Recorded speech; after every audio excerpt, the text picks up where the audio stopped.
Russia, Ukraine யுத்தத்துல பெரிய அளவு இந்தியா மைலேஜ் எடுத்துச்சு. உதாரணமா நல்லா டிஸ்கவுண்ட்ல வாங்கிட்டு பொருளாதாரத்த வளர்த்த ஐரோப்பா, ரஷ்யாவ எதிர்த்துச்சு. அது போக நம்மளையும் வாங்க வேணாம்னாய்ங்க. "டேய் நாங்க காலங்காலமா நண்பன்டா." "நோ, நோ நீ முதல்ல டுக்கா விட்டு போ" அப்படின்ட்டாய்ங்க. "ஏன்டா உன் இஷ்டத்துக்கலாமாடா நாங்க டுக்கா விட முடியும்?"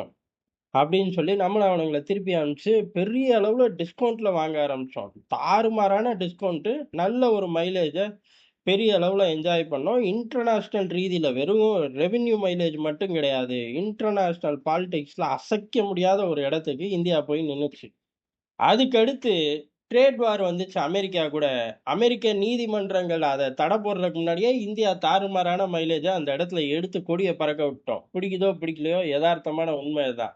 அதுக்கடுத்து ஈரான் பஞ்சாயத்து சட்டுன்னு வந்துருச்சு. "ஏலே ட்ரேட் வாரே முடியலடா" அப்படின்னு சொல்லும்போது, டக்குன்னு வந்து நிக்கும்போது, "இந்த தடவ இந்தியா சிக்கிக்கும்." அப்படின்னு உலக நாடு சொல்லாத நாடு கிடையாது. அப்படின்னா எல்லாரும் கிடையாது. நம்ம எதிரி பூரா சொன்னாய்ங்க. வரிஞ்சு கட்டிக்கிட்டு சொன்னாய்ங்க. சொன்னவன் பூரா இன்னைக்கு அட்ரஸ் இல்லாம போயிட்டான். காரணம் என்ன அப்படின்னா, இந்த இடத்துலயும் நம்ம அழகா ப்ளே பண்ணோம்.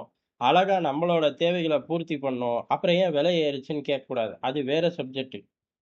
தேவைகள தொடர்ந்து பூர்த்தி செஞ்சுகிட்டு இருக்கோம். நெட் ஜீரோ அந்த ரேஞ்சுக்கு கொண்டு போய் நிறுத்தல நம்ம. காரணம் ராஜதந்திர ஆட்டங்கள் ஸ்மார்ட்டா இருக்கு. விலைவாசிய பத்தி இன்னொரு நாள் பார்த்துக்கலாம் விரிவா. சந்தர்ப்பம் கிடைக்கும்போது. காரணம் இந்த ட்ராக்ல அதுக்கான சந்தர்ப்பங்கள் வர்றது ரொம்ப சந்தேகம் தான். நானும் குடிக்கிற காப்பிலேருந்து தோசை வரை ஏறி போச்சு நண்பா. எனக்கு மட்டும் தனி பில்லெல்லாம் ஒண்ணும் போடல. அதனால அத விரிவா பேசுவோம். ஆனா இப்போதைக்கு நம்ம அந்த க்ரூட் சப்ளை செயின டிஸ்டர்ப் பண்ணாம ஒரு மிகப்பெரிய மைலேஜ எடுத்துக்கிட்டு இருக்கோம். உதாரணத்துக்கு ஈரான் கூட நமக்கு நல்ல அண்டர்ஸ்டாண்டிங் இருந்துச்சு. அதனால நம்மளோட கப்பலுக்கு ஸ்பெஷல் பெர்மிஷன் கிடைச்சுச்சு. பெரிய அளவு யுத்தம் நடக்கக்கூடிய காலகட்டத்துல நம்மனாலயே கொண்டு வர முடிஞ்சுச்சு. 1, 2 சம்பவங்கள் நடந்துச்சு. யுத்த காலத்துல பெரிய அளவு யாருக்குமே இன்சூரன்ஸ் போட முடியாது. அதாவது சம்பவங்களுக்கு இன்சூரன்ஸ் போட்டு நடத்த முடியாது. 1, 2 சம்பவங்கள தவிர பெரிய அளவு யாராலயும் வெளியில எடுக்கவே முடியாத தருணங்கள்ல இந்தியாவோட கச்சா எண்ணெய் கப்பல்கள் ஈரான் பர்மிஷனோட எடுத்துட்டு வந்தோம். பிரம்மாண்டமான மைலேஜ எடுத்து சப்ளை செயின ஓரளவுக்கு உறுதி செஞ்சுகிட்டு இருந்தோம். இப்ப நிரந்தரமாவே சப்ளை செயின உறுதி செய்ய ஓமன்ல போய் நம்ம பெரிய அளவு ட்ரேட் அக்ரீமெண்ட் போட்டு வச்சிருக்கோம். இதற்கு முன்னாடி யுஏஇ கூட ஃபுஜைரா போர்ட்ல ஸ்டோரேஜ உறுதிப்படுத்தக்கூடிய ஒரு டீல போட்டோம். அது ஏறக்குறைய வெளியில வந்துரும். அந்த கட்டத்த விட்டு லைட்டா வெளில வந்துரும். ஆனா இப்ப ஈரான் இல்ல, இல்ல எனக்கு கோவம் வந்துச்சுன்னா ஃபுஜைரா என் மெயின் லிஸ்ட்ன்ட்டாய்ங்க. உடனே இந்தியா போட்ட டீல் வீணா போச்சா அப்படின்னு கேட்டா, அவ்வளோ 100% வீணா போகாது. இந்தியா போட்ட டீல் மைலேஜ் எடுக்க முடியும் அப்படிங்கிறது ஒரு பக்கம். இன்னொரு பக்கம் இப்ப ஓமன்ல போட்ட டீல் மூலியமா ஸ்ட்ரெய்ட் ஆஃப் ஹோர்முஸ் மூடி இருக்கட்டும், தொறந்து இருக்கட்டும், அமெரிக்கா பாறாங்கல்ல வச்சு மூடட்டும், இல்ல ஈரான் ஆளில்லா விமானத்த வரிசையா விட்டுக்கிட்டே மூடட்டும் ஜரஞ்சரமா. நமக்கு எந்த பிரச்சனையும் இல்ல. ஏன்னா ஓமனோட இந்த சைடு தனியான ஒரு கடல் பகுதியில சிக்கிக்கும். அந்த பக்கம் எந்த பஞ்சாயத்தும் இல்ல. வீம்புக்குன்னு வந்து அடிச்சா அது வேற கத. திருப்பி ஓமன் அடிக்குது, வேடிக்கை பார்க்குது, பேச்சுவார்த்தையில முடிச்சுக்கிறார்கள்.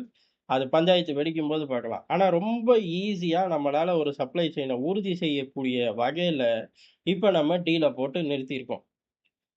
நம்ம மட்டும் கிடையாது. எல்லாரோட ஃபோக்கஸும் அங்க தான் போது. உதாரணத்துக்கு அதுவரையும் மில்லியன்ல டிரான்சாக்ஷன் ஆகிட்டு இருந்த ஓமனோட க்ரூட் ஆயில் ட்ரேட் அப்படிங்கிறது பில்லியன தொட்டுருச்சு. தாறுமாறான பில்லியன தொட்டுருச்சு. வருங்காலங்கள்ல இன்னமும் கணிசமா ஏறும் அப்படிங்கிற மாரி, ஒட்டு மொத்தமா அந்த பிராந்தியத்திலே கல்லா கட்டுறது யாரு அப்படின்னு கேட்டா சவுண்ட் வந்துரும். பட்டத்து இளவரசர் கத்திருவாரு. "நான் தான் செங்கடல் வழியா பைப் போட்டு உறிஞ்சி எடுக்கிறேன். உங்களுக்குலாம் பார்த்தா தெரியாது?" என் பேர தான் சொல்லணும் அப்படின்னு அடம்பிடிப்பாரு. சரி பட்டத்து இளவரசரும் மைலேஜ் எடுத்தாரு. ஆனா அவர காட்டிலும் கூடுதலான மைலேஜ் எடுத்தது யாரு அப்படின்னு கேட்டா, ஓமான் தான். காரணம் 2 விஷயம். 1 ராஜதந்திர ரீதியில அவர்கள் நடுநிலை மட்டும் தான். நடுநிலைன்னா நீ அடிச்சுக்க நான் வேடிக்கை பார்க்கிறேங்கிறது கிடையாது. நீ அடிச்சுக்க நான் ஏதாச்சும் ஒரு சைடு பேசிட்டு நடுநிலை அப்படிங்கிற வேஷமும் கிடையாது. இந்த 2வது பார்த்த நடுநிலை உலக அரசியல்ல இல்ல. பார்த்தது சில நாடுகள் இருக்கார்கள். தப்பு சொல்ல முடியாது. சரியான பாதை தான். ஆனா ஓமன பொறுத்தவரை ராஜதந்திர ரீதியில பேச்சுவார்த்தைக்கு இடம் கொடுப்பார்கள். இவர்களே போய் டீல பேசி முடிப்பார்கள். அத போஸ்ட் மட்டும் ஒட்ட மாட்டார்கள். நாங்க தான் தலையிட்டு முடிச்சுட்டு வந்தோம். போஸ்ட்டே பார்க்க முடியாது. இல்ல இவர் தான் சார் முடிச்சுட்டு வந்தாரு அப்படின்னு யாரும் நாடுகள் போஸ்ட் ஒட்டுனா கூட ஏத்துக்க மாட்டார்கள். தயவு செஞ்சு ஒட்டிறாத ப்ளீஸ் அப்படின்னு சொல்லி திரைமறைவுல பல விவகாரங்கள மத்திய கிழக்குல இருந்து வளைகுடா வரை சாதிக்கக்கூடிய ஒரு பிளேயரா இருந்தது தான், இன்னைக்கு அவர்களுக்கு உதவுது. எது? அந்த பிராந்தியம் ஒட்டு மொத்தமும் கீழ போய்க்கிட்டே இருக்காய்ங்க. நெகட்டிவ நோக்கி ஓடுறாய்ங்க. இவர்கள் பாசிட்டிவ நோக்கி கிடுகிடுன்னு ஏறுறதுக்கு காரணம் ஸ்ட்ராட்டஜிக் லொகேஷன் மட்டும் கிடையாது. ராஜதந்திர பாதை அவர்கள் கொள்ள நாளா போட்டு வச்சதுல இன்னைக்கு வீர நட போட்டு போய்க்கிட்டு இருக்கார்கள். அங்க நம்மளும் நண்பா அப்படின்னு சொல்லி நம்மளும் ஏறிக்கிட்டோம். இப்போ ஓமன்ல இருந்து வரனால, நமக்கு பெரிய அளவு சப்ளை செயின் உறுதி செய்ய முடியும். 100% உறுதி செய்ய முடியுமா அப்படின்னு கேட்டா, ஓமனோட அவுட்புட் கம்மி. வருங்காலங்கள்ல இன்கிரீஸ் ஆகும். அதனால படிப்படியா சப்ளை செயின நம்மனால பெரிய அளவு டிஸ்டர்ப் பண்ணாம பார்த்துக்க முடியும். கண்ட்ரோல் எடுக்க முடியும். ஒரு நிம்மதி பெருமூச்சே விடலாம் அப்படிங்கிறது தான் எதார்த்தமான உண்மை. இந்த நிமிடத்துல இருக்கக்கூடிய உண்மை. அது போக இந்த டீல்லாம் போட்டு அது கரையேறக்குள்ள விடிஞ்சு போயிருமே! அமெரிக்கா கூட போடுற டீலே கொஞ்சம் அப்படி ஸ்ட்ரகிள் ஆகுமே அப்படின்னு கேட்டா, அந்த பக்கம் அந்த மாரி பஞ்சாயத்துகளே கிடையாது. உடனுக்குடன் வேலையாகும். சட்டுன்னு கப்பல ஏத்தி விட்டுருவாய்ங்க. அதனால ஒரு ப்ராப்பரான டீல் எமர்ஜென்சி காலகட்டத்தில ஆனா பொறுமையா உட்கார்ந்து நல்ல சாதக பாதகமான ஒரு டீல போடக்கூடிய சூழ்நிலை இருக்குமான்னு கேட்டா இருக்காது. ஆனா அப்பேற்பட்ட டீல இந்த எமர்ஜென்சி காலகட்டத்தில நம்மனால போட முடிஞ்சுச்சு. அதுக்கு காரணம் நம்ம கொள்ள காலமா அதாவது ஒரு 10, 12 வருஷமா போட்டு வச்ச அந்த ராஜதந்திர ரோட் மேப் தான் நமக்கு உதவுது. இப்ப லாங் டெர்முக்கு நமக்கு சப்ளை செயினும் உறுதியாகும். அதே மாரி அந்த பிராந்தியத்தில ராஜதந்திர பாதையில இருக்கக்கூடிய ஒரு நாட்ல நம்மளோட ஃபுட் பிரிண்ட்ஸும் வலுவா போய் உட்கார்ந்துக்கும். இது சி ரூட் மட்டும் கிடையாது. ஏறக்குறைய அந்த சைடு உள்ள எல்லா வழிகளையும் நம்மனால மேப் பண்ண முடியும். அது ஒவ்வொரு காலங்கள்ல மேப் பண்ணி மைலேஜ் எடுக்கும்போது நம்ம இங்க விரிவா பார்ப்போம். இப்போதைக்கு உக்ரைன் யுத்தத்தில எப்படி அந்த சப்ளை செயின்ல நம்ம பெரிய அளவு மைலேஜ் எடுத்தோமோ க்ரூட் ஆயில்ல. அதே போல ஈரான், அமெரிக்கா யுத்தத்திலயும் எடுத்திருக்கோம். வருங்காலங்கள்ல யுத்தம் பெரிய லெவல்ல வெடிக்க கூட வாய்ப்பு இருக்கு. அப்படி வெடிக்கும்போது சப்ளை குறையும். ஆனா நம்மளோட சப்ளை வந்து பெரிய அளவு அதல பாதாளத்துல வராத அளவு நம்மனால மேட்ச் பண்ண முடியும். இன்னும் ஓமன் சாமர்த்தியமா நடந்துக்க ஆரம்பிச்சுச்சு அப்படின்னா, ஃபுல்லாவே நம்ம தேவைய உறுதி செஞ்சுட்டு போயிற முடியும்.